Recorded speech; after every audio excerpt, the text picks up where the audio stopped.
অহাৰি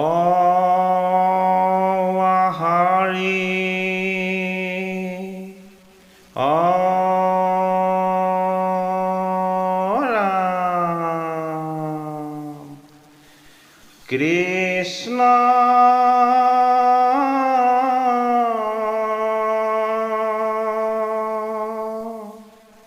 শংকৰ গুৰু হৰি নাম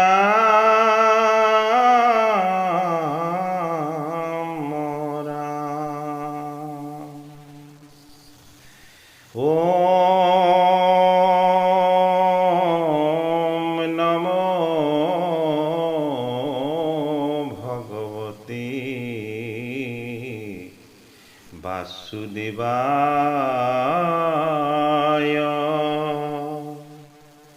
হে কৃপালু বৈষ্ণৱ সমস্ত, ভাগৱতৰ একাদশ স্কন্ধৰ নিমি নৱসিদ্ধ সংবাদৰ পাঠ আৰু পৰ্যালোচনাৰ অনুষ্ঠানলৈ আমি আপোনাসৱক সেৱা জনাইছোঁ। আজিৰ পাঠ আৰু পৰ্যালোচনা আছে নিমি নৱসিদ্ধ সংবাদৰ অষ্টম ভাগী পাঠ পৰ্যালোচনা। পদচন্দ নৱসিদ্ধক নাৰায়ণৰ ৰূপ বৰ্ণনা কৰিবলৈ অনুৰোধ আৰু পিপ্পলায়ন সিদ্ধৰ নাৰায়ণ ৰূপ বৰ্ণনা। হে পুনৰপিনি পতিপো সন্ত প্ৰণিপাতে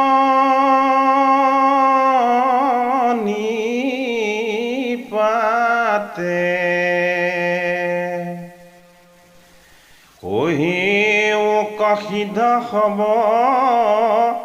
ই কথা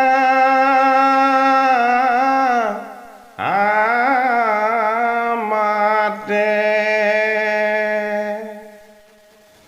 হে বোলা তৰে নাৰায়ণ পৰশে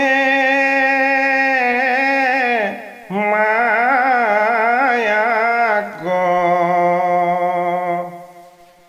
হে কোন নাৰায়ণ ৰূপ কহিও আমাক হে কোনবা কৰন্ত কৰ্ম প্ৰভু নাৰায়ণ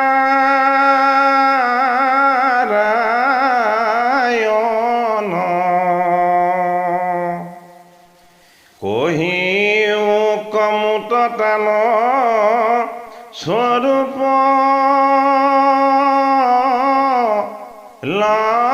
লক্ষণ হে সংসাৰত পতমৰু বিষয়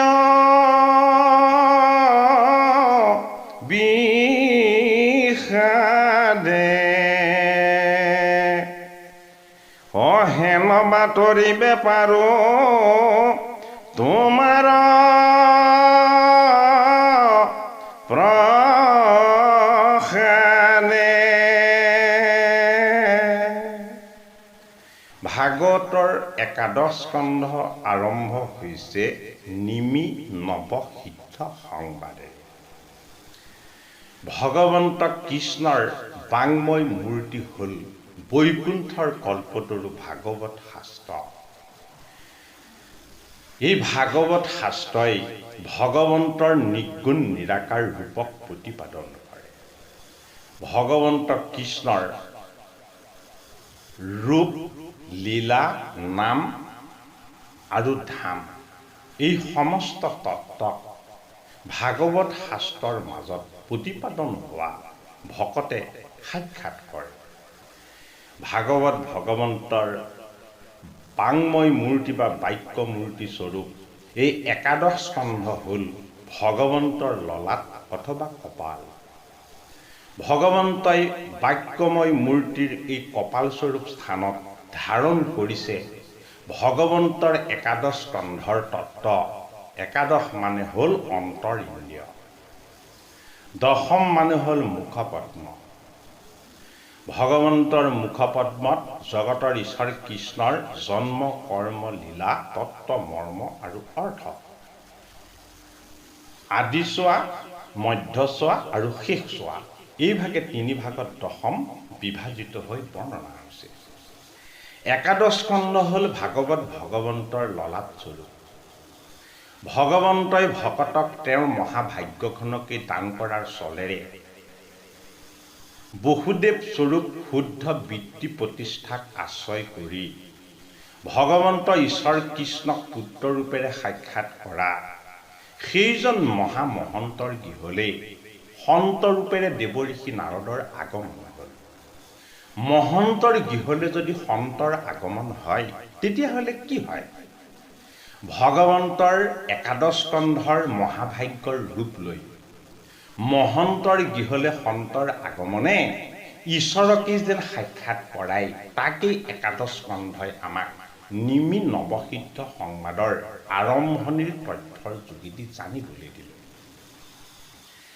বসুদেৱৰ গৃহলৈ যেতিয়া নাৰদ দেৱঋষি আহিলে বসুদেৱে তেতিয়া দেৱঋষি নাৰদৰ স্তুতি নতি আৰু উপাসনা কৰি দেৱঋষি নাৰদক কৈছে যে আপোনাৰ দৰে সন্তৰ আগমনে আমাৰ সংসাৰী জীৱসকলৰ সমস্ত মনৰ দুখ যান্ত্ৰণা কষ্ট সমস্তখিনি দূৰ কৰি দিব পাৰে। নাৰদ প্ৰভুৱে কৃপা কৰি বসুদেৱ স্বৰূপ ভগৱন্ত কৃষ্ণৰূপ পিতৃ শুদ্ধ সাত্বিক বৃত্তি প্ৰতিষ্ঠাৰ পুৰুষ তত্ত্বৰ সাধকজনক নিমিৰ যজ্ঞলৈ অহা নৱজন সিদ্ধই নিমিৰজাৰ 9টা প্ৰশ্নৰ উত্তৰ দান কৰি ভগৱন্তৰ নিৰ্গুণ নিৰাকাৰ ঈশ্বৰ তত্ত্বৰ ভাগৱত ভক্তিৰ যি পৰিচয় দাঙি ধৰিছিল সেই ভকতিৰ পন্থাৰ যোগেদিহে জীৱনৰ কৰ্মৰ বন্ধনৰ পৰা বসুদেৱ স্বৰূপ বৃত্তি প্ৰতিষ্ঠিত এজন ভকতো তৰণ হৈ যাব পাৰে তাকে বুজাবলৈ গৈ একাদশ স্কন্ধত নিমিৰজাৰ প্ৰশ্ন আছিলে যে ঐত্যান্তিক সুখ কি? এই ঐত্যান্তিক সুখনো কি তাৰ উত্তৰ দান কৰিলে প্ৰথমজন সিদ্ধ যিজনৰ নাম হ'ল কবি সিদ্ধ। কবি সিদ্ধই ঐত্যান্তিক সুখ কি আৰু ধৰ্ম কি এই দুটা প্ৰশ্নৰ উত্তৰ দান কৰিলে। তাৰ পাছত প্ৰশ্নৰ উত্তৰ দান কৰিলে তাৰ পাছত নিমিৰজাই প্ৰশ্ন কৰিলে যে মহাভকতৰ লক্ষণবিলাকনো কি কি?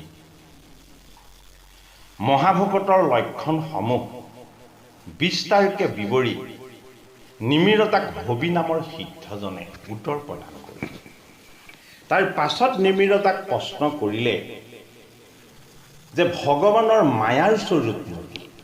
ভগৱানৰ মায়াৰ স্বৰূপৰ উত্তৰ দান কৰিলে নৱজন সিদ্ধৰ অন্তৰীক্ষ সিদ্ধই। অন্তৰীক্ষ সিদ্ধই ভগৱন্তৰ মায়াৰ স্বৰূপ বিৱৰি কোৱাত ভগৱন্তৰ মায়াৰ পৰা নিমিৰজাৰ ভয় উৎপত্তি হ'ল আৰু এই ভয়ৰ পৰানো কেনেকৈ মুক্ত হ'ব পাৰি তাৰ উত্তৰ দান কৰিলে প্ৰবুদ্ধ সিদ্ধজনে। প্ৰবুদ্ধ সিদ্ধই মায়াতৰণৰ উপায় আৰু মায়াৰ পৰা কেনেকৈ জীৱবিলাকে ভগৱন্তৰ কৃপাত মোক্ষ লাভ কৰিব পাৰে এই বিষয়ে নিমিক প্ৰবুদ্ধ সিদ্ধই উপায় আৰু উপায় নিৰ্দেশ এই দুয়োটাকেই বিৱৰি আগবঢ়ালে। ইয়াৰ পাছত নৱসিদ্ধক নিমিৰজাই প্ৰশ্ন কৰিছে যে যিজন নাৰায়ণৰ নাম গুণ শ্ৰৱণ কীৰ্তন কৰিলে ভগৱন্তৰ মায়াৰ বন্ধনৰ পৰা বা জীৱৰ মায়াৰ মোহৰ বন্ধনৰ পৰা মোক্ষ লাভ কৰিব পৰা যায় সেই ভগৱন্তৰ মায়াতৰণৰ উপায় হিচাপে নৱসিদ্ধক নিমিৰজাই প্ৰশ্ন কৰিলে যে নাৰায়ণৰ ৰূপ আৰু স্বৰূপনো কেনে? যি নাৰায়ণৰ নাম গুণ কীৰ্তন কৰিলে বা শ্ৰৱণ কৰিলে মায়াৰ তৰণ হৈ যায় সেইজন নাৰায়ণৰ মুখ ৰূপ আৰু স্বৰূপ বৰ্ণনা কৰক। নিমিৰজাৰ এই প্ৰশ্নৰ উত্তৰত পিপ্পলায়ন সিদ্ধই নাৰায়ণৰ এতিয়া ৰূপ তত্ত্ব আদি নিমিৰজাক বেকত কৰিছে। পিপলায়নৰ নাৰায়ণ ৰূপ বৰ্ণন শুনিয়া পিপলায়নে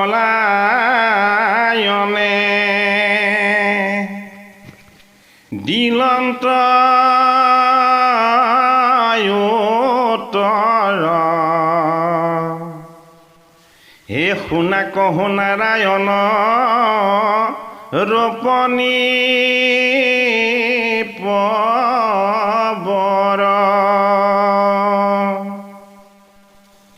ও সৃষ্টি স্থিতি প্ৰলয়ৰ হেতু যিটো দেৱ হে জাত পৰে পৰময়ী চৰণা হি কেৱ জাগৰণ স্বপ্ন যিটো নিৰ্ভৰ নিদ্ৰাত এই সমাধিত সাক্ষী ৰূপে থাকন্ত সাক্ষাৎ এ সচেতন কৰা দেহ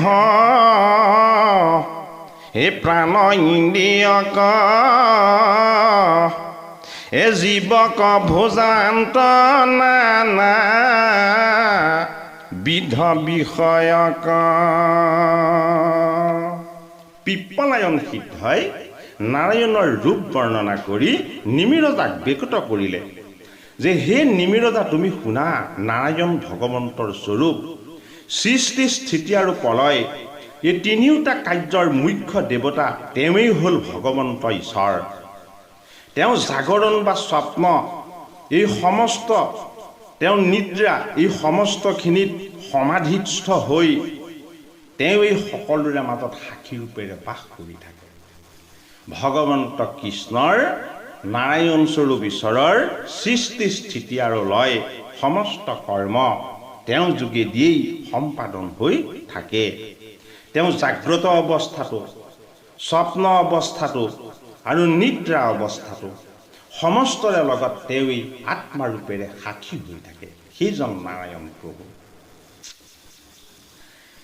এই সচেতন কৰি প্ৰাণ ইন্দ্ৰিয় এইবিলাকক যিজনে ৰাখে চৈতন্য কৰি ৰাখে আমাৰ 10 ইন্দ্ৰিয় আৰু একাদশ মন আমাক ধাৰণ কৰোতা প্ৰাণ এই সমস্তখিনিক যিজনে চৈতন্য কৰি ৰাখে সেইজনেই হ'ল নাৰায়ণ এই নাৰায়ণ ৰূপী আত্মতত্ত্বই প্ৰকৃতিৰূপী দেহ তত্ত্বৰ আশ্ৰয়ত আমাক সুখ দুখ আদি ভোগ কৰাই থাকে এই বুলি নাৰায়ণৰ স্বৰূপ নিমিৰজাক বেকুত কৰিছে পিপ্পলায়ন সিদ্ধই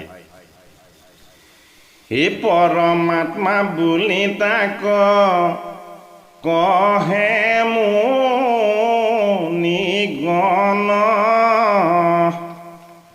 হে তেহন্তে পৰম তত্ত্ব জানিবা ৰাজন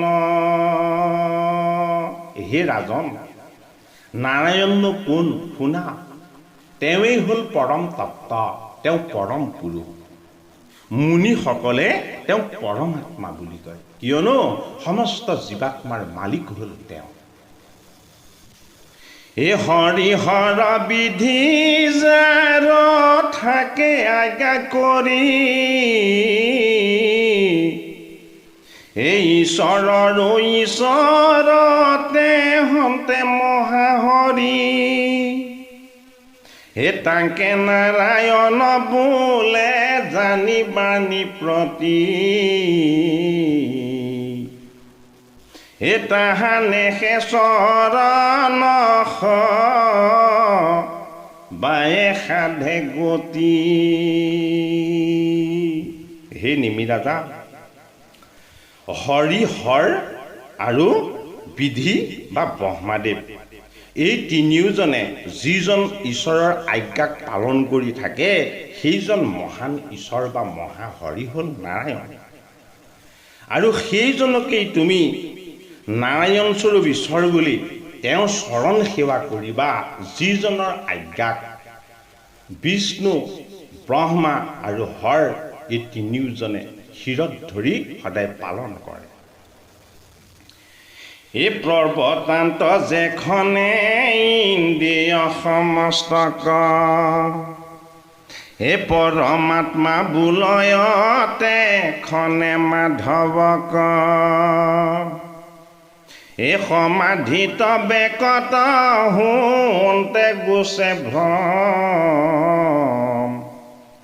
এই বুলিয়াতে খনে জানা মাধৱক ব্ৰহ্ম। হে নিমিৰাজন, ইন্দ্ৰিয় সমস্তক যিজনে প্ৰৱৰ্তন কৰি মা মানে লক্ষ্মী, ধপ মানে স্বামী, প্ৰকৃতি ৰূপেৰে দেহ হৈ আত্মা ৰূপেৰে তেওঁ ঈশ্বৰ হৈ এই ইন্দ্ৰিয় সমস্তৰ সৈতে সমস্তকে তেওঁ প্ৰৱৰ্তন কৰি আছে বা তেওঁই চলাই আছে, তেওঁই পালন কৰি আছে, সেইটো কাৰণে তেওঁ পৰমাত্মা বুলি জানিবা। সমাধিত হৃদয়ত সাক্ষাৎ কৰি যোগীসকলেও মাধৱৰূপী ঈশ্বৰৰ ব্ৰহ্মতত্বৰ লগত মিলন হৈ তেওঁলোকে মায়াৰ ভ্ৰমৰ পৰা নিজকে মুক্ত কৰে। সেইটো কাৰণে মাধৱক ব্ৰহ্ম বুলি তুমি জানিবা। এই কৰন্ত যেখনে ইটো সৃষ্টি স্থিতি অন্ত এই বুলয়তে খনে মাধৱক ভগৱন্ত।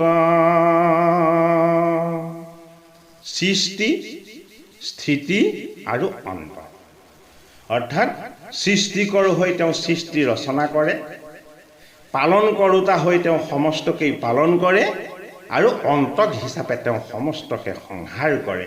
সেইটো কাৰণেই এই সৃষ্টি স্থিতি আৰু লয় তিনিটা কাৰ্যৰ তেওঁ ভগৱান। সেইটো কাৰণে মাধৱ স্বৰূপ ঈশ্বৰ নাৰায়ণক ভগৱন্ত বুলি কোৱা হয়। ভগ মানে ঐশ্বৰ্য বিভূতি, বান মানে হ'ল এইবিলাকৰ গৰাকী। সৃষ্টি স্থিতি লয় এই তিনি কাৰ্যৰ ঐশ্বৰ্য বিভূতিবিলাককো নাৰায়ণে ধাৰণ কৰে। সেইটো কাৰণে তেওঁ ভগৱন্ত বুলি কোৱা হয়। এই ব্ৰহ্ম পৰমাত্মা ভগৱন্ত একতত একৰে সে তিনি নাম লক্ষণ ভেদত।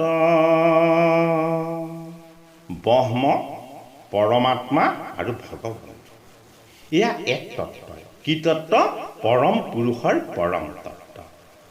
লক্ষণ ভেদে এই তিনিও কাৰ্যৰ কাৰণে তেওঁ তিনি নাম ধাৰণ কৰে। হে নপাৱে ইন্দ্ৰিয় সবে যাহাৰ ওচৰ হে যিটো নোহে মন বুদ্ধি বচন গোচৰ। সেইজন ভগৱন্তক ইন্দ্ৰিয় সমস্তই ইন্দ্ৰিয়ৰ বাসনাৰ যোগেদি তেওঁ ওচৰ চাপিব নোৱাৰে। কিয়নো মনৰ বুদ্ধিৰো সেইজন ঈশ্বৰ গোচৰ নহয় বা পৰিচিত নহয়। হে যেন ফিৰিঙতি ছয় বহ্নিৰ বজাই হে নকৰে প্ৰকাশ সিটো বহ্নিক দুনাই অসীমতে মনয়াদি টানতে হুয়া যাত মায়াত থাকিয়া তাংক নজানে সাক্ষাৎ। যিদৰে জুইৰ পৰা ফিৰিঙতি এটা উৰি গুচি গৈ সেই ফিৰিঙতিটো আকৌ জুই হৈ নাযায়, ঠিক সেইদৰেই আমাৰ প্ৰাণৰূপেৰে ঈশ্বৰে আমাক ধাৰণ কৰি থকা স্বত্তেও আমাৰ ইন্দ্ৰিয় বাসনাবিলাক, আসক্তিবিলাক ফিৰিঙতি হৈ ওপৰলৈ উৰি গৈ মায়াক স্পৰ্শ কৰিব খোজে। সেইবাবেই মায়া আৰু মোহৰ বন্ধনৰ বাবে ঈশ্বৰৰ তত্ত্বক সহজে সাক্ষাৎ কৰিব নোৱাৰে। কিহৰ যোগেদি? ইন্দ্ৰিয় বাসনা আৰু বুদ্ধিৰ যোগেদি। হে ৰাম বেদেউ যাহা কণীৰ পিবে নপাৰয় নিষেধৰ শেষ বুলি প্ৰকাৰে কহয় হে জাত বিনে কাহাৰো নাহিকে একো সিদ্ধি হে যিটো ব্ৰহ্মতত্ত্ব হৈ সবাৰো অবিধি। তাত নিমি ৰজাক পিপ্পলায়ন সিদ্ধই কৈছে যে যিজনক বেদগণেও আজিলৈকে নিৰূপণ কৰি দেখুৱাব পৰা নাই। বেদৰ এটা মাৰ্গে সকাম, এটা মাৰ্গে নিষ্কাম। এই সকাম মাৰ্গে কেৱল কৰ্মৰ যোগেদিয়ে তেওঁক পাব পাৰে বুলি যি কৈছে, সেই মাৰ্গেও শেষস্বৰূপ ঈশ্বৰৰ অনন্ত তত্ত্বক নিষেধ ৰূপী সীমাৰ মাজতেই আবদ্ধ কৰি ৰাখি থৈছে। যিটো ব্ৰহ্মতত্ত্ব ভগৱন্তই সবাকো আৱৰি আছে, সেইজন নাৰায়ণক জানিবলৈ ভগৱন্তৰ ঈশ্বৰৰ পৰম তত্ত্ব জ্ঞানৰ প্ৰয়োজন। তেন্তে নাৰায়ণৰ ৰূপ জানিবা নিপতি তাহান চৰণে মাত্ৰ কৰিও ভকতি যদি বোলাইতো তত কেহু নজান আছে বুলি কেনমতে কৰিবে প্ৰত্যয়। যে হে নিমি ৰজা, নাৰায়ণৰ ৰূপ, তেওঁৰ চৰিত্ৰ কেৱল ভকতিৰ যোগেদিহে অনুভৱ কৰিব পৰা যায়। ইয়াৰ ব্যতিৰেকে এই পৰম তত্ত্বক কোনেও আছে বুলি প্ৰত্যক্ষভাৱে অনুভৱ কৰিব নোৱাৰে। আৰু এতিয়া তুমি সাৱধান হৈ ভগৱন্ত ঈশ্বৰ নাৰায়ণক ভক্তিৰ যোগেদিয়েহে যে সাধন কৰিব পৰা যায়, তাৰো অনেক প্ৰমাণ আছে। মই তোমাক এতিয়া কম, শুনা।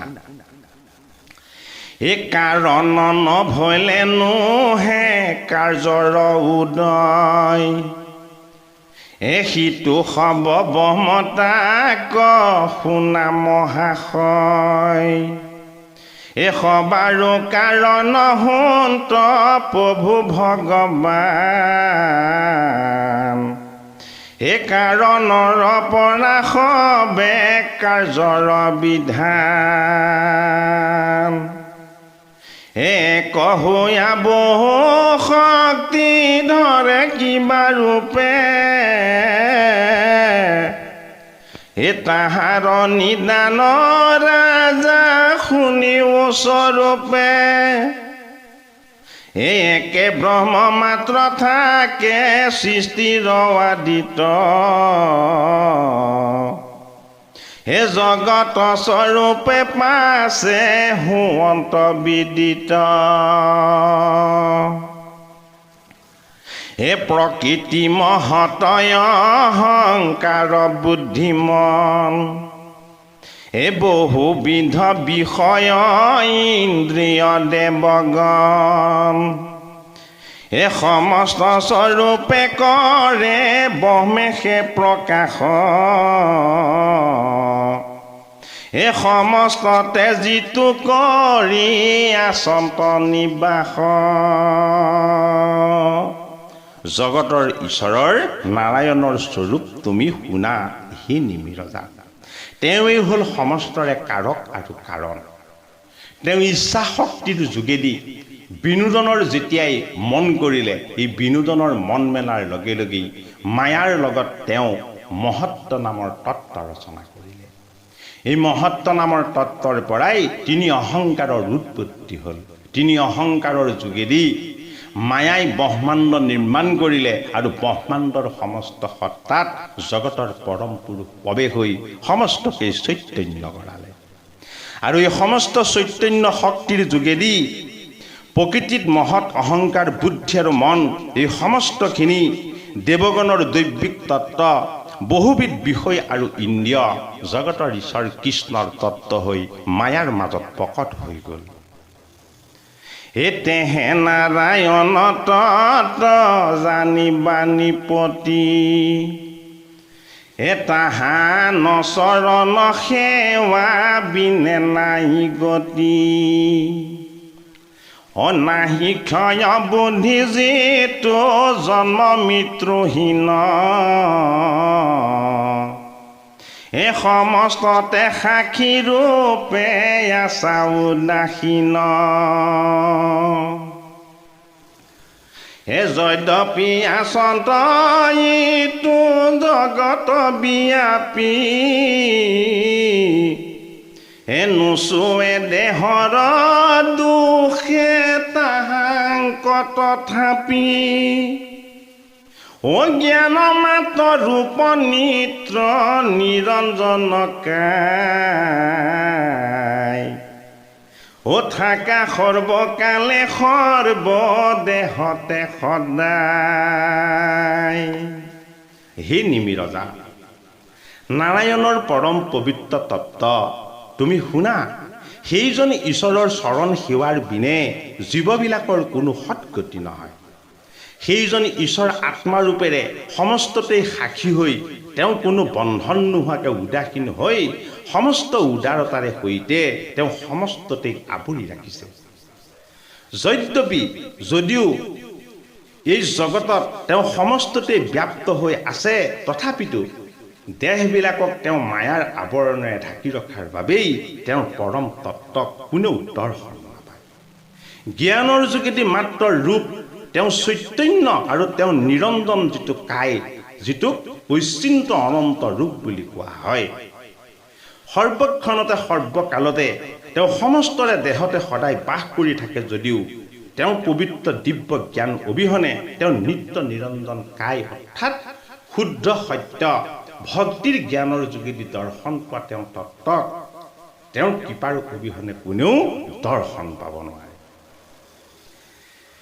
এই ইন্দ্ৰিয়ে সে কৰে তাংক বিবিধ ভাৱনা যেন এক প্ৰাণতাৰ বিবিধ কল্পনা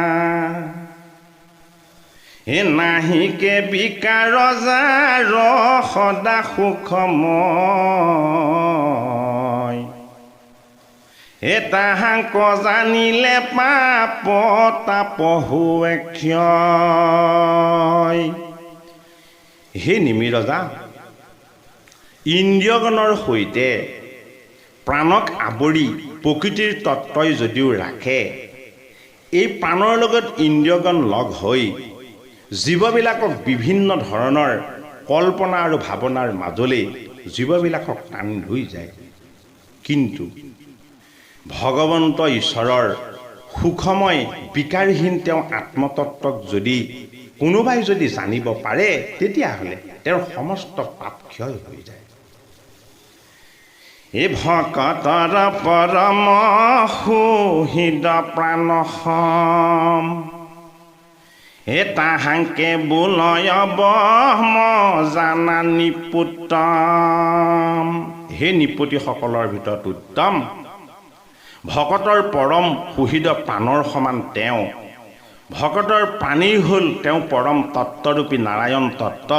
সেইটো কাৰণেই সেইজন জগতৰ ঈশ্বৰক ব্ৰহ্ম বুলি কোৱা হয়।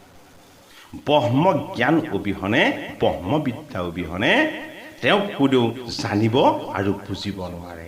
সেইটো কাৰণেই ভকতসকলে একান্ত ঈশ্বৰৰ ভক্তি সাধনাৰ যোগেদি প্ৰাণসম ঈশ্বৰ নাৰায়ণক তেওঁলোকে সাক্ষাৎ কৰাৰ সুবিধা পায়। এই ইন্দ্ৰিয়ৰ বলে ৰাজা জন্মৰ বিকাৰ আত্মাৰ বিকাৰ নাই জানিবা হে ৰাজা, ইন্দ্ৰিয়বিলাকৰ বিকাৰ থাকে। ইন্দ্ৰিয়বিলাকৰ জন্ম কৰ্মৰ বিকাৰৰ বলত তেওঁলোক দিশহাৰা হ'ব খোজে, কিন্তু এই জীৱবিলাকক ধৰি থকা আত্মাৰূপী ঈশ্বৰৰ কোনো বিকাৰ নাই। সেইজন অচিন্ত অনন্ত আৰু শুদ্ধ। এই হাৰ দৃষ্টান্ত এক কৰোঁ প্ৰকাশ হে তোমাৰ হৈ বেকতে বে সংশয় বিনাশ হে মনুষ্য দেশ চতুৰ্বিধ পানীৰ দেহত অজীৱৰ সহিত পান থাকে অবিৰত যে হে ৰাজন মনুষ্যকে আদি কৰি যি চতুৰ্বিধ পানী আছে এই সমস্ত পানীৰ দেহত তেওঁ এই পাণ ৰূপেৰে সমস্তকে ধাৰণ কৰি থাকে এ দেহৰ আশ্ৰয় দুখ বিচাৰ সিদ্ধ এ কতো বাইল কতো যোৱা কতো হোৱে বিদ্ধ অ দেহতে থাকি পান নাহি বিচাৰ অ সেহি মতে নাহি তো আত্মাৰ বিকাৰ পঞ্চভূতৰ তত্ত্বৰে গঠিত দশ ইন্দ্ৰিয়স্বৰূপ এই দেহকেই নাৰায়ণ ৰূপী নিৰ্গুণ আত্মাই যদিও ধাৰণ কৰি থাকে এই দেহবিলাক ক্ষয়শীল এই দেহবিলাক বিকাৰযুক্ত সময় অনুসৰি ইহঁতৰ পৰিৱৰ্তন সাধন হৈ থাকে কিন্তু এই দেহক ধাৰণ কৰি থকা নিৰ্গুণ নাৰায়ণৰ আত্মৰূপী অংশ কেতিয়াও কোনো ধৰণৰ পৰিৱৰ্তন নহয় এই নিৰ্গুণ আত্মা হ'ল অক্ষয় আৰু অব্যয় হে জাগৰণ কালে যিটো নিদায় উপগতে হে অহংকাৰ জিনিয়া থাকয় একমতে হে হেন বাবুলি বাজিটো নাৰায়ণ তত অজানিবা আচন্ত সমস্ত হৃদয়ত যিজন নাৰায়ণ ঈশ্বৰ যিজনে সমস্ত প্ৰকৃতিক ৰুদ্ৰৰূপ ধাৰণ কৰি সংহাৰ কৰি যেতিয়া অনন্ত শয়নত নিজেই সত্যাগত হয় তেতিয়াও তেওঁ সদায় আনন্দিত হৈ শয়ন কৰে তোমাৰ লগত থকা ঈশ্বৰৰূপী নাৰায়ণৰ আত্মাৰূপী ঈশ্বৰ তত্ত্ব তুমি যিমান বিকাৰযুক্ত চঞ্চল নোহোৱা কিয় সেইজন তোমাৰ মাজত থাকিও তেওঁ যেন অনন্ত শয়ন কৰি থাকে সেইজন বিকাৰযুক্ত সেইজন ঐচিন্ত আৰু অনন্ত সেইজনক তোমাৰ মনৰ বুদ্ধি আদি বিকাৰবিলাকে কোনোদিন স্পৰ্শ কৰিব নোৱাৰে যিহেতু যিদৰে তেওঁ অনাদিকালত অনন্ত শয়নত সদায় আনন্দিত হৈ আছিলে ঠিক সেইদৰে জীৱবিলাকৰ দেহত সংস্থাপিত হৈও নিৰ্গুণ নাৰায়ণ ৰূপী আত্মা সদায় শান্ত সদায় সৌম্য আৰু সদায় আনন্দিত এই কৃপালু বাপ বান্ধৱাই সমস্ত ভগৱন্ত ঈশ্বৰৰ নাৰায়ণ স্বৰূপৰ নিমিৰজাক যি তত্ত্ব কথন পিপ্পলায়ন সিদ্ধই বেকত কৰিলে আমাৰ আজি পাঠ আৰু পৰ্যালোচনাৰ আমি ইমানতেই সামৰণি মাৰিছোঁ বাকীখিনি পাঠ আৰু পৰ্যালোচনা আমি অহাভাগী 9 নম্বৰ ভাগী পাঠ পৰ্যালোচনাত আপনা খবৰ মাজত আগবঢ়াবলৈ যত্ন কৰিম হৰি ৰাম জয় গুৰু শংকৰ কৃষ্ণ মাধৱ